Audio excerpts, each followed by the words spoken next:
Do you ever have drama going on in your workplace? Hey, you wouldn't be the first. We live in a culture that's addicted to drama. It's on TV, it's in movies. We can't get away from it, so it's not uncommon that it would end up in your workplace. In this video, I'm going to give you 3 things you can do to transform that drama into more productive teamwork.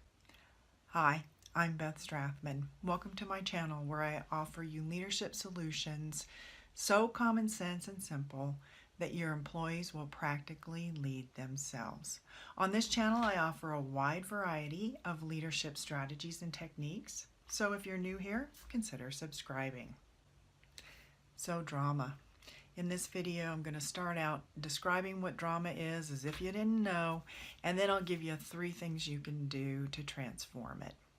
So first of all, in drama, you'll know what's going on because people are whining and complaining and pointing fingers and blaming each other for what's going on, or blaming the company for what's going on, probably blaming you because you're a bad supervisor or a bad leader.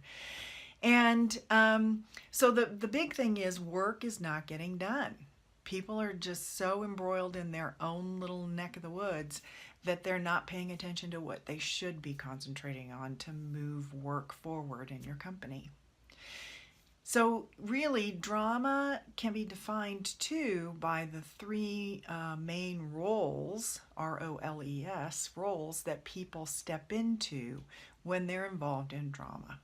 So first of all, you have the person playing the victim role. And I say the role because people aren't victims all the time. Oh yeah, you have a couple of people that are usually in this role, but anybody can find themselves in victim role from time to time. And this is where, when you're in victim role, you have lost sight of the big picture. You're down in the weeds and you're so distracted about what's happening to you and what's in your way and what you can't get accomplished that, you get into this place where you feel like you're very put upon and that you're really not taking responsibility for what's going on.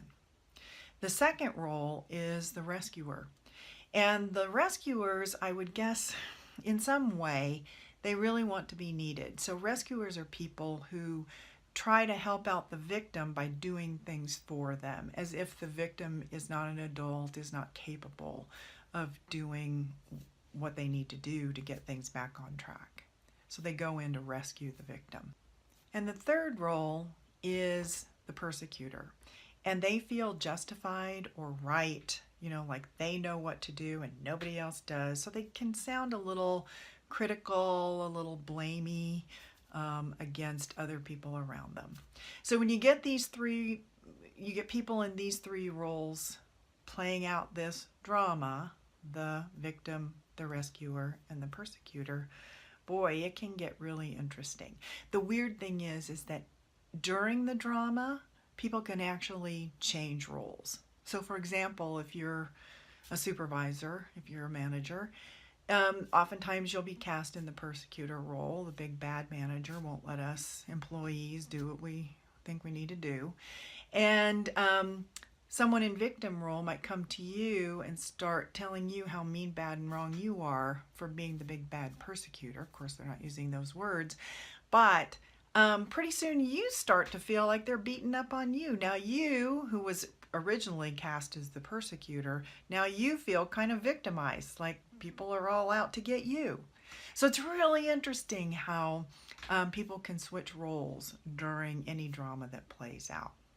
But we could go on and on talking about the drama we've experienced. Let's talk about 3 things you can do to transform it. So first of all, with the person in victim mode, what you can do is help to refocus them, get them out of the weeds and focused on the thing that's going wrong at the moment, and get them to remember to refocus on what the big picture is that they're trying to accomplish in the first place. Where were they going? What do they want to happen instead of what they don't want to have happen? If you can refocus them back onto the bigger picture of what they're trying to accomplish, that can go a long way into getting them out of victim mode. Secondly, what you can do with rescuers is you can help them to see that they have taken on this attitude that the person in victim mode isn't very capable.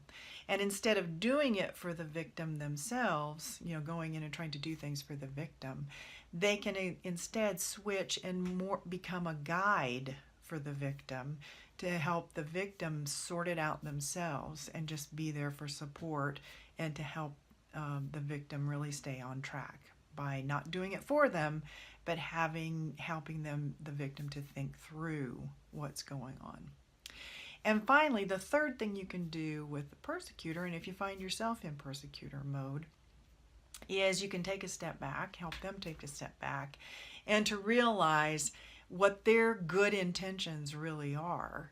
And instead of criticizing and blaming others, they can instead help the other people involved to understand, that they can help them learn new skills or get them back on track by challenging the other people involved to learn what they need to learn and move forward to solve whatever the problem is that's causing the drama in the first place. So that's drama and the 3 things you can do about it. Help the victim refocus on the bigger picture and what they want. Get the rescuer out of rescuing and more into coaching and guiding the victim. And thirdly, for persecutors, help them to understand that they do have good intentions. They need to be more explicit about that and help them to teach others, what they need to learn in order to resolve the issue that caused the drama in the first place. So that's it. If the information in this video was helpful to you, please like it. And if you got interesting experience dealing with drama in your workplace, leave a comment below.